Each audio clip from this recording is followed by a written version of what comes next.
So today we got a Tecumseh Tiller. It runs pretty good. I think it's running a little bit fat and it's just not spinning fast enough. I don't think it's ever been greased. Down here at the bottom, there's a grease fitting. So I'm gonna have to grease that and tune the carb up and see if it'll run faster. I'm gonna take a quick video of it running and it spinning so that you guys can see.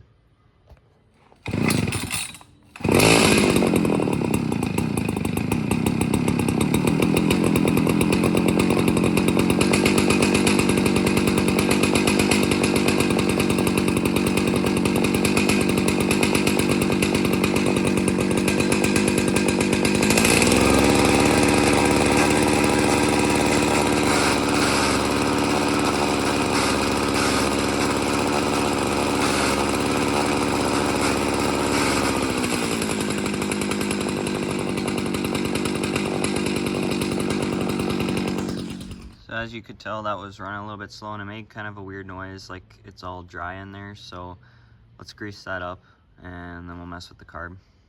To be able to get to that grease point back in there, we gotta move this blade away. So we're gonna have to pull this pin out of here so we can slide that blade off.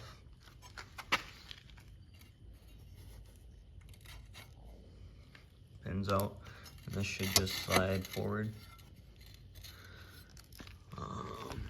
Now we have more distance in between, and I'm hoping that we can get a grease gun in there. Got one right here. Sadly, there's still not enough room though, so I think I'm gonna have to pull the pin on the second one, pull that off, and then pull that other one off. We'll just pull them both off and grease them up and put it back on. Now that we got both off, we can get to this grease point. I'm gonna throw the grease gun on there and grease her up. Got her all greased up, so we're gonna throw the blades back on and put the pins in. So since it's running pretty rich, we're gonna clean this carb. We gotta take off this cover with these two screws here. So we can see the inside of the carb, but this whole carb is connected to this tank here. And I noticed something. If you look in there, when I pull the lever, it doesn't really open it much. So I was like, huh, that's weird. And I look down at the bottom of the carb here, right there, and I don't see a wire connecting to the bottom where your throttle cable is supposed to be connected to. Because when I push that over, it opens it up all the way and closes it. And this throttle cable up here is not connected to it, which is a little weird. So I gotta figure that out too. But we gotta take these two bolts out, and this top one, since it's all one piece on this tank here, so we're gonna have to take this tank off. So there is no high idle screw in there. It must have fallen out, because there's your low, or not high idle, but high speed. Here's your low speed screw.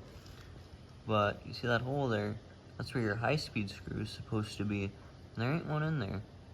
Another thing, this does not pull it very far.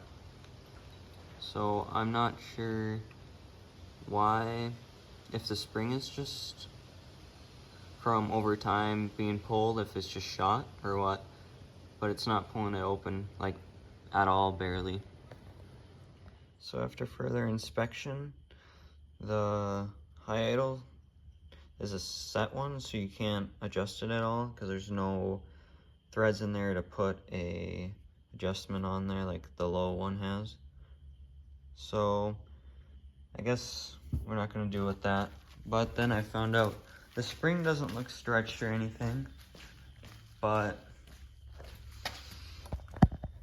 this doesn't go back all the way when you pull the handle. So I'm trying to figure out if I can pull this back more so that it can be adjusted or something, and hopefully that'll pull the carb open all the way. One more thing I was confused about is there's a gasket here, but there's also a gasket on the back side of that carburetor too. So I'm trying to figure out why it has gaskets in both places. So we'll try to figure that out.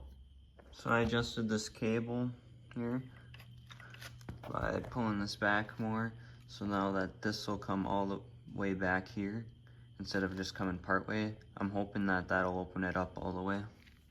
Everything's put back together. Let's see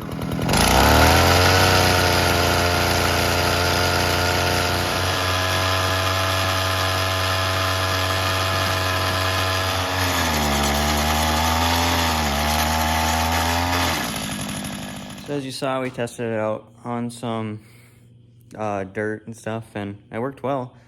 I don't think it's made for super hard ground, but after greasing and everything, it's not making that noise it was making at first. And I pulled the throttle back a little bit, so I mean, it runs good, and I'm gonna be honest, it digs pretty good in the ground, so I'm gonna call it a win.